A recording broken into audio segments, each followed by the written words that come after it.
السلام علیکم۔ آج سے 14 ارب سال پہلے جب بگ بینگ ہوا تو ایک دھماکے سے اس کائنات میں ذرات پارٹیکلز اسپیس میں بکھر گئے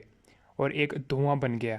جس سے پھر تمام گلیکسیز، پلانٹ اور سولر سسٹم وجود میں آئے۔ لیکن دوستوں، کبھی آپ نے سوچا ہے کہ جب کائنات کا آغاز ایک دھماکے سے ہوا تو اس کی آواز کس طرح کی ہوگی؟ اور کیا آسمان کی بھی آواز ہے یا وہ بھی ساؤنڈ ویوز جنریٹ کر سکتا ہے کہ نہیں؟ قرآن پاک کی آیت نمبر 11 اور سورت 41 میں اللہ تعالیٰ نے کچھ اس طرح بیان کیا ہے کہ پھر وہ آسمان کی طرف متوجہ ہوا جبکہ وہ دعا تھی، تب اللہ نے اسے اور زمین سے کہا کہ تم خوشی یا ناخوشی سے آؤ، تو وہ خوشی سے آئے۔ یہاں پر لگتا ایسے ہی ہے کہ آسمان کی بھی ساؤنڈ ویوز ہو سکتی ہیں، اور یاد رہے کہ یہ ساؤنڈ ویوز ہیں، نہ کہ گریویٹیشنل ویوز اور الیکٹرو میگنیٹک ویوز کی یہاں پر بات نہیں ہو رہی۔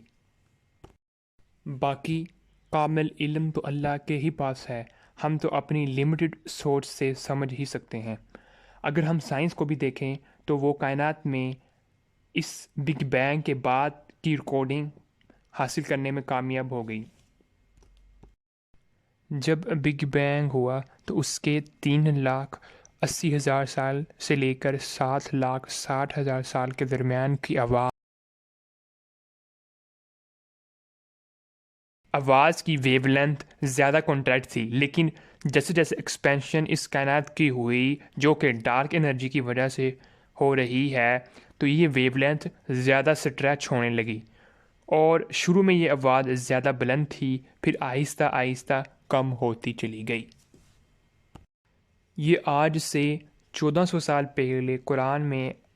آیت نازل ہوئی تھی، اور اللہ نے اس کا 1400 سال پہلے ہی ذکر کر دیا تھا، اور قرآن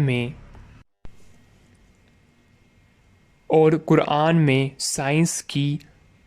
پیک پر جا کر قرآن ہم سے یہ نشانیاں بیان کر رہا ہے۔ قرآن ایک حق کی کتاب ہے، اور مزید یہ کہ ہم نے سائنس کی روشنی سے قرآن کو حق کی کتاب ثابت نہیں کرنا، بلکہ ہم نے انشاءاللہ تعالی قرآن سے سائنس کو ترقی دینی ہے